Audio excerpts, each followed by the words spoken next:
Hi, I'm Craig Head with the Nebraska Farm Bureau, and with me today is Ansley Mick. She's our Director of State Governmental Relations, and Ansley handles a lot of our lobbying activities down at the state capitol. Legislative session came to an end this week, Ansley, on Tuesday. Let's talk a little bit about where things kind of wrapped up. I know there's a lot of talk about budget at the end of the session. Let's start there. There was. They did pass a budget. This was the year to do it. It's a biennial budget, so it covers the next 2 years. And the governor, as folks might know, line item vetoed a few parts of the budget to cut additional funds from specific programs. The legislature didn't override any of those, so what the governor overrode is now law. And we were fortunate. The property tax credit fund stayed intact, so we appreciated the body and the governor leaving those funds alone. We also restored funding for the brand committee. We also were lucky in that the water sustainability fund was remained intact. So those were things we were watching. I know a lot of folks took some cuts, and we were fortunate that those concerns of ours, those primary issues, were left alone. Fantastic. So good stuff on the budget for us in that standpoint. In terms of property taxes, kind of the big overriding issue for us for the session, a lot of time and effort went into that from Farm Bureau's perspective. Probably didn't get where we need to get on property taxes for sure. A lot of work to be done.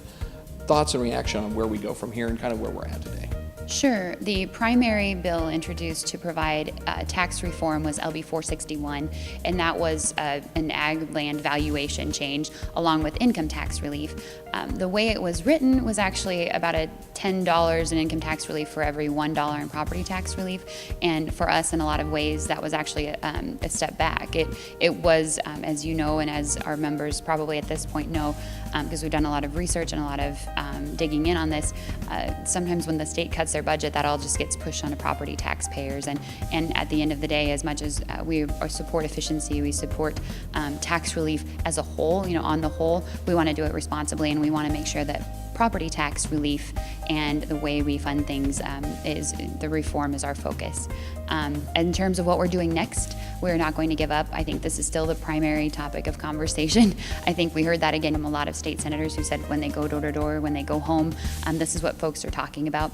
So we're going to stay, we're not going to lose momentum. We're going to stay engaged. We're going to work with a lot of our coalition partners and try to find some compromise going into the next session.